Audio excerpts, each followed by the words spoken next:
We're back. One Crazy Summer, Chapter 9. It's called Inseparable. If you girls want breakfast, going down to the People's Center. We said all together, the People's Center. Without skipping a beat, Cecile said, next to the library on Orchard. Just keep walking till you see kids and old people lined up. You're not going to take us? I didn't mean it to worm out as a question, and was mad at myself for asking instead of stating.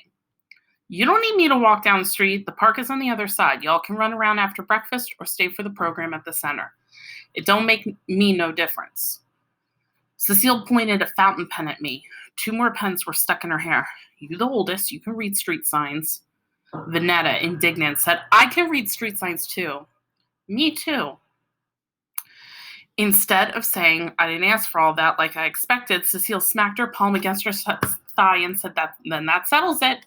Step out this door across the street. Keep going a block until you get to Orchard. If you can read, you can't miss the O in Orchard. Turn left. Keep walking till you see the library. Center's on the same block. Can't miss it. Nothing but black folks in black clothes rapping Revolution and a line of hungry black kids. Then she cut herself off from us, tapped her fountain pen, and repeated, black folks in black clothes rapping Revolution. We had Black Panthers in Brooklyn. Black Panther posters with Seize the Time stapled onto telephone poles. We just never had any Black Panthers marching down Herkimer Street, knocking on our door demanding that we give to the cause, or calling us some kind of sister name we had never heard of. My sisters and I didn't make a move toward the door. We couldn't believe our ears. Our crazy mother was sending us outside to find militant strangers if we wanted to eat. She said, wait. I hope she had changed her mind about us going to the center. She went into the kitchen and came out with a cardboard box, a little smaller than a shoebox for Papa's work boots. Here, she said, take this to the center. Give it to the Panthers. Tell them it's from Inzilla. That's what I thought she said. Inzilla. She put the box in my hands. Who do I? Just find a black beret. Any black beret will do. Make sure you tell them I gave to the cause. You tell them don't come knocking on my door asking for my materials. I knew I wouldn't be telling no Black Panthers what Cecile said. That she gave to the cause and not to come knocking on her door for her stuff. I just took the box and nodded because that's how you treat crazy people. You nod and count down 27 days for crazy to come to an end. Vanetta and Fern looked to me for what to do next, and Cecile noticed this. There was no lip smile from Cecile, but her eyes found it funny that they always looked to me first. Come on, I said, let's go get breakfast. We were about to leave, but Fern stopped cold. Her eyes bugged out and she balled her fist. Wait! Vanetta and I waited while she went back into the back room, her steps all buffalo stomps. I didn't mind Fern stomping because it annoyed Cecile that her house had been invaded by our mouths, our wants, and feet. It served her right. Both Vanetta and I knew why Fern ran back to her room. We'd been seeing this go on for years. Fern returned with Miss Pattycake in tow. From her look of disgust, I believe Cecile would have spat on her own floor if she wouldn't have had to clean it up. Aren't you too big to be dragging that thing around with you? As far as I was concerned, Cecile had nothing to say about Fern and Miss Pattycake. Miss Pattycake was there when Cecile wasn't. Now, I smiled. I'd understood that Fern and Miss Pattycake were like that Nat King Cole song, Unforgettable.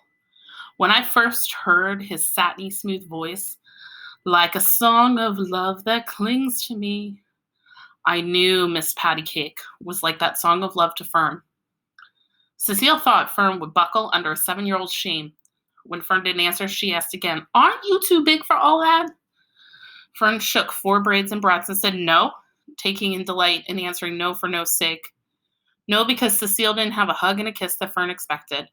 No, because Cecile didn't leap up and get that cold glass of water. No, because Cecile had yet to call Fern Fern. Vanetta groaned. She had fought enough name callers on behalf of Miss Pattycake. I had fought my share too, but so what? It was for Fern and her doll. Except for going to school and church, Fern and Miss Pattycake had been inseparable for as long as Fern or anyone else could remember. Cecile shook like we had given her the willies. She probably asked herself, who are these kids? There was no use in standing around for a long farewell and a list of do's and don'ts. We weren't leaving Big Ma. We were leaving Cecile with her kitchen and her palm tree. And just as I felt we had gotten the last lick by turning and going, Cecile said, "Don't kill yourself to get back here. Stay out until sundown." We walked along the street, a moving triangle. Me in the front, Vanetta and Fern with Miss Patty Cake behind me at both sides. "I want to go home." "Me too." I knew which home they meant. I said, "We're going back home in 27 days. "Let's call Papa," Vanetta said, "and Big Ma." I said, "No, not yet. Big Ma hasn't gotten over the collect call from yesterday. We got to get up enough dimes to make a real call across the country." Vanetta said, "We should call Papa and tell him she's mean. And she don't want us. She won't cook or let us in the kitchen to get a cold glass of water in her kitchen, in her house." I said, "We will, just not yet." Vanetta said, "If Big Ma knew and Papa, they'd be here lightning quick to get us." "Yeah, quick like lightning." I said, "We need a lot of dimes."